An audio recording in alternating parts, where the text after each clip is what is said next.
headed that way. There's the highway.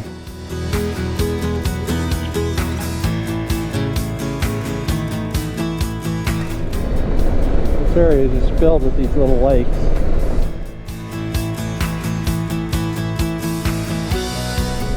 A little hazy, still a pretty view.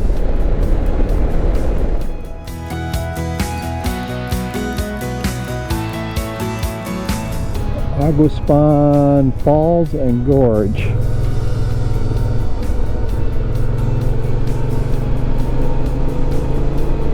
Know nothing about this other than having seen it on the map and seen the roadside signs. There's all kinds of maps, but none of them show where I am or how far the gorge is or how long it takes to walk there. So we'll just go this way a little bit and see what we can see, if anything. Not a very far walk at all. It's only a couple hundred feet. Quite the gorge. Beautiful falls. Aquasabon Falls, top of Lake Superior.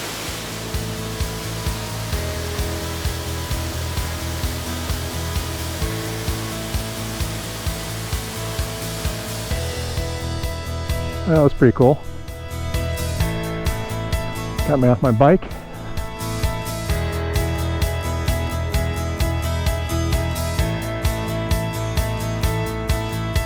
That is Lake Superior out there.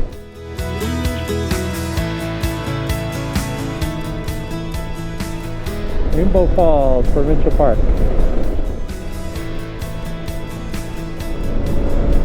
Well, that is the view.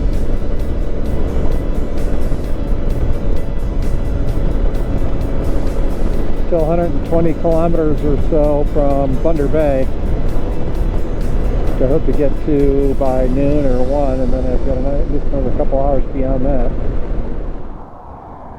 Getting close to the end of Lake Superior. I take my views when I can get them.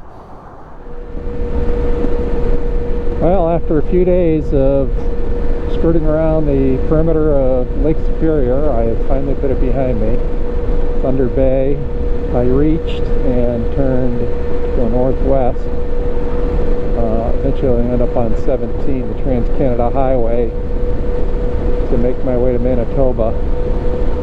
I've got 229 kilometers to go, a little over 2 hours of riding to get to Sandbar Lake Provincial Park. I just made a reservation after fueling up. I'm not sure there are a lot of fuel stations between here and there. I am on the Trans-Canada Highway 17, headed north out of Thunder Bay. Some traffic up here, as you can see. See a lot of campers heading south. Campground tonight looked like it was maybe half full, if that. So my choice of sites, I picked one on the lake. I just passed a sign that said that that was the spot in which all the water north of that spot, which is where I'm at right now, flows towards the Arctic as opposed to flowing south. Which is kind of interesting. I've never seen a sign like that before. The land really flattened out once I got away from Lake Superior. I suspect that Saskatchewan and Manitoba are going to be like this. Historic site, Saskatchewan Portage, Central Standard Time Zone. I didn't think I was going to reach that until tomorrow. So instead of 204, it should be only 104.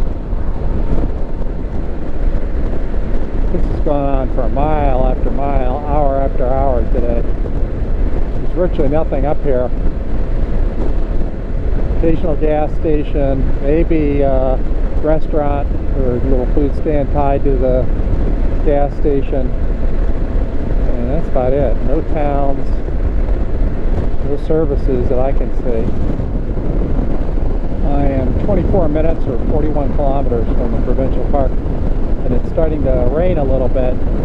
It's fortunate because there's a picnic area I pulled off at, looked at the weather app, and it's showing fairly large band of rain to the west, and it said it was going to rain here for the next 60 minutes. I get my camera wet, so I put my gear on, and sure enough, it's starting to come down a little bit stronger. I have to watch it with my rear wheel not having much tread left on it.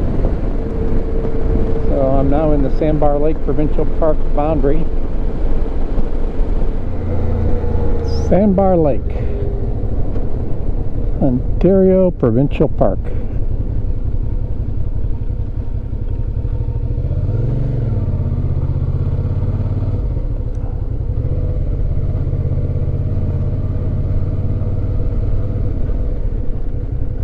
They are closed.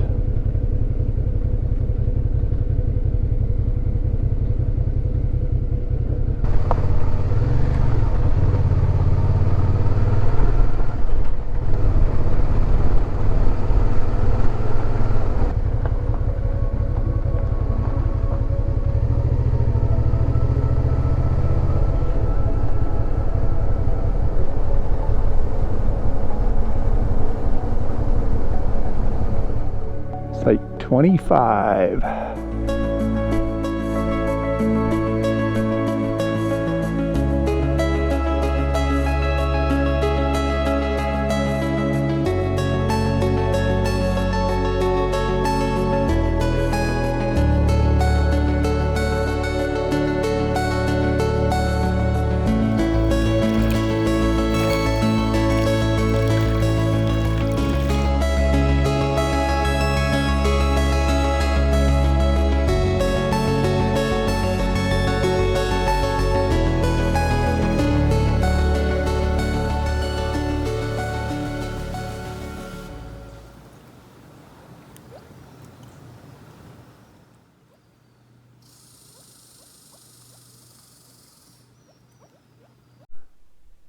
It's 7:30 in the morning.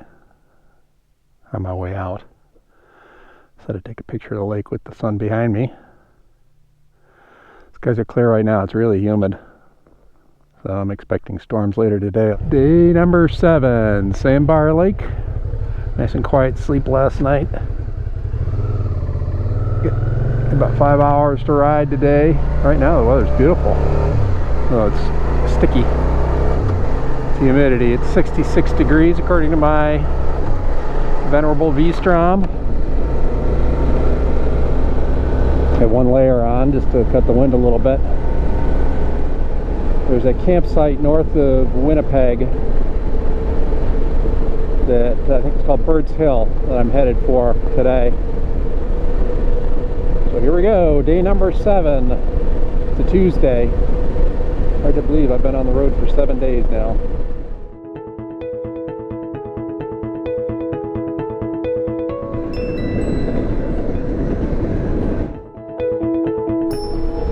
One last time through the town of Ignis. Population 1,300. But it did have a grocery store. This is about as big a town as you get on this Route 17 in this section of Canada. There it is, the Ignis supermarket. Land is just peppered with small lakes. I do believe I've caught up with that train. So he's going roughly 90 kilometers an hour. He's making pretty good time for a big train like that. I thought perhaps they had changed the weather forecast based on the way the sky looks, that I might avoid the rain today. But I just pulled over, grabbed some gas, and looked at the weather radar, and there's a long line of rain that's over in Winnipeg, stretching northeast to southwest, that I will run into within the next hour or so.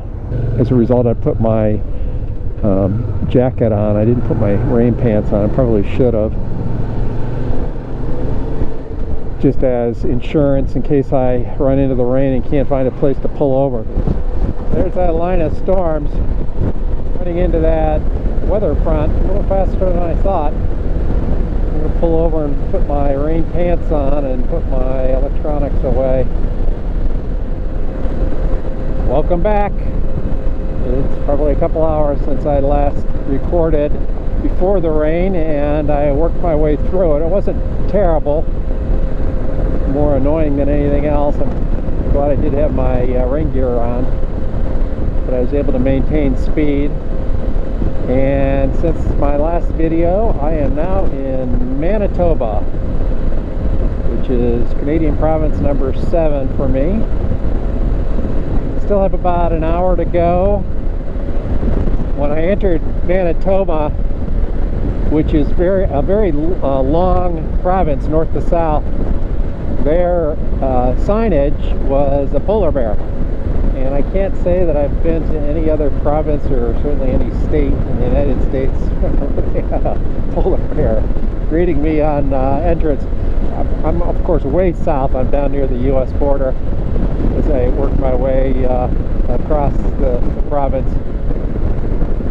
My one reservation about taking this trip was crossing the Great Plains again. And I don't know whether this is the beginning of it or not here. As I recall, when I was down in Minnesota, that's kind of where it started. And it seems to be where it's starting here. Since I'm north of Minnesota right now, I believe, where I'm getting a northerly crosswind. It's just brutal, pushing me around. I saw that there was an air quality alert for Manitoba in the southern section because of these Canadian wildfires. And I don't know if you can pick it up on the camera or not, but it looks just a little hazy, and I think I can actually smell the smoke. It's supposed to clear out by tomorrow afternoon. Man, this is brutal. It's definitely the Great Plains. The wind is just hammering me. I don't know what it's blowing, but man, it's just like as bad as anything I experienced down in the States. I only got 11 kilometers to go. I'll be glad to get the heck off of this highway. Right on the verge of being unsafe with this crosswind. Fortunately, it's a 2-lane road, so I can slow down and let people pass me. It really puts a strain on my neck from pushing the helmet around. Longitudinal center of Canada, 964835. I've been all the way out to the furthest eastern point on Canada. That makes it that I've ridden halfway across Canada. Look at that box truck cleaning. Birds Hill, right at 206. Can't be very fun to drive a box truck or a semi in this kind of a wind. Well, it's a little more manageable going into it. I got off of that. I'm on 206 right now. I got 25 kilometers to go. I stopped at a grocery store before I was going to go to camp, and the transmission on the bike started making a real rattle when I went in for gas. So I took it out after I filled it up, ran it around the parking lot for a minute or so, and it's still making that noise. And it makes it when I'm in neutral and give it throttle. So fortunately, I found a highly rated motorcycle repair shop. It's only 25 minutes away. I'm taking it there right now and asked him to take a look at it and see what he thought. A little after 5 o'clock, and I finally made it to the Provincial Park. It's still windy. Well, let's hope they have a space. I don't even know if they're open at this point. But if they're not open, hopefully they allow walk-ins. Here's my campsite.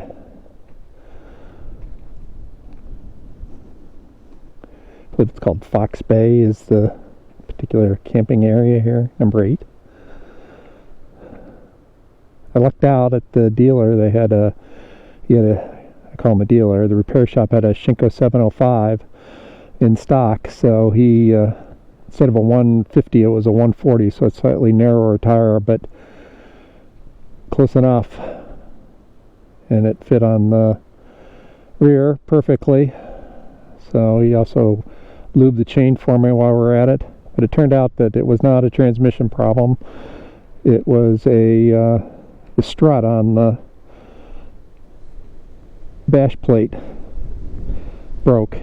So he picked up on that right away. He cleaned it, you can see, and there's a little bit of a crack right there, right up where the bolt goes through it. So he put his foot against it, and I jinked on the throttle, and the sound went away, and he let go of his foot against the bash plate, and it made the noise again. Unfortunately, he didn't have a welding machine to be able to weld that. That's really what needs to happen, is the thing needs to come off, and that the tab needs to be re-welded right there. But that's probably going to have to wait until I get home. Makes a real rattle, though, at low speeds when the engine is creating some vibration. So hopefully the rest of the bolts hold it, which it should. I'll just have to live with the noise for the next couple weeks. So I've got to set my tent up, grab some dinner, and that'll be the day. Day number 8 begins. It's a Wednesday. I'm ready to leave the park a little bit late in the morning. It's 9:30, which is uncharacteristic for me. I normally leave earlier than that, but had concerns about this tire, which is listed as tube type only, but I called the Shinko USA, and they said that I would be fine running it without tubes.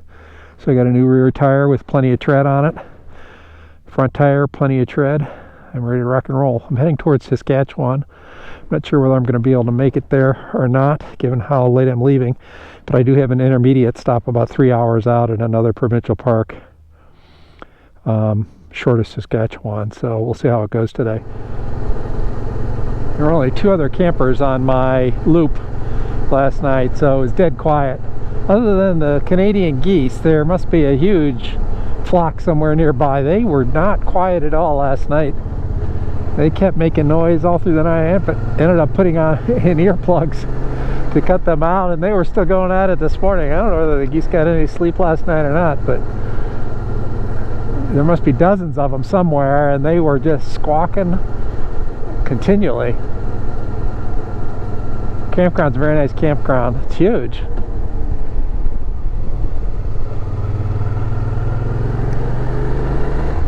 So it's definitely quiet here now that we're past Labor Day.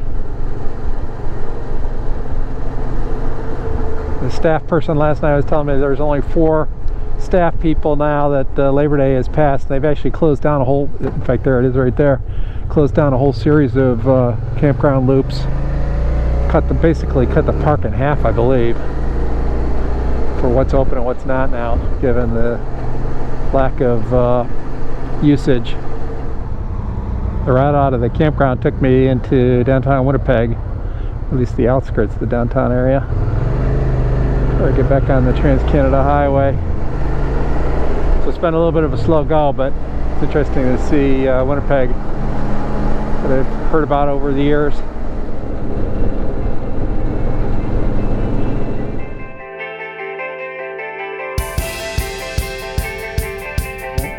Here's the downtown.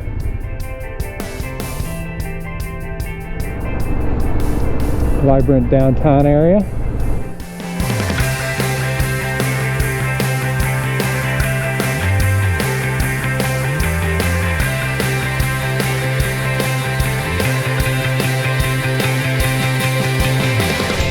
And back on the Trans-Canada Highway.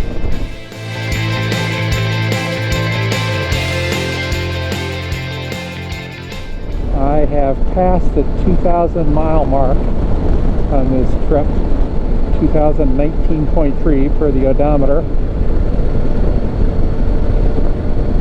I've decided I'm going to try to get to the park in Saskatchewan.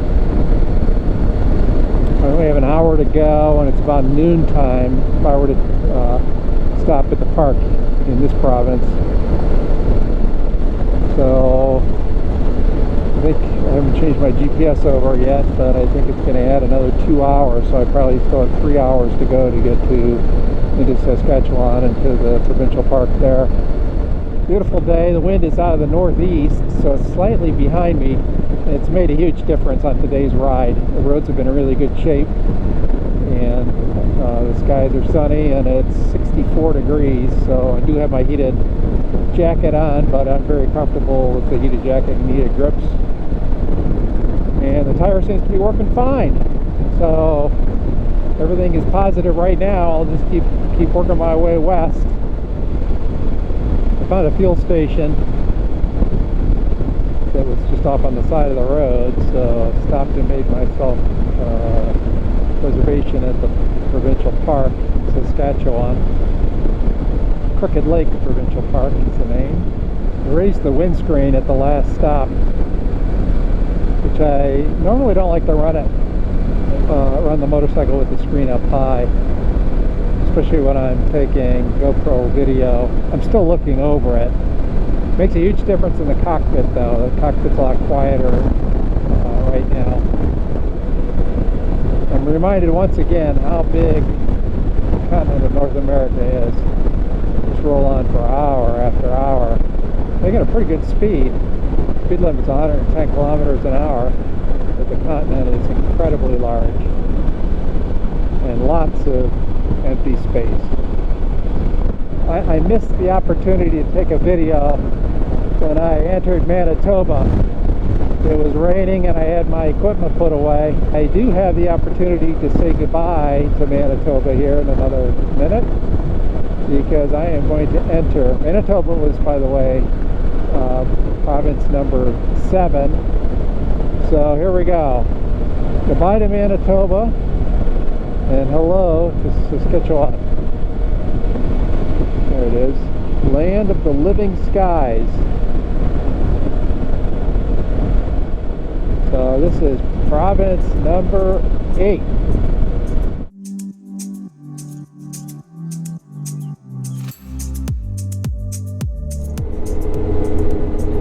This is a scenic valley, Capel Valley. I think it's within the Indian reservation.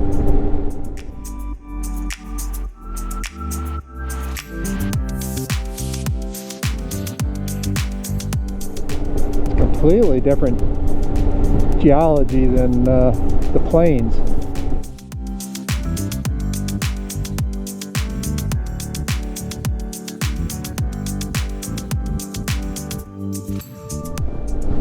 That is Crooked Lake.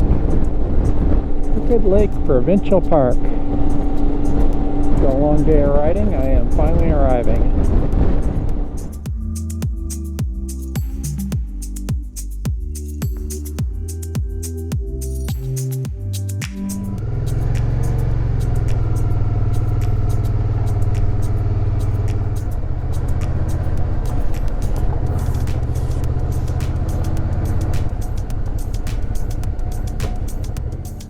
Crooked Lake Provincial Park, Site 68, home sweet home. It's gravel. It only means one thing. I'm never going to be able to drive a stake in the ground. It looks like the best flat spot over there.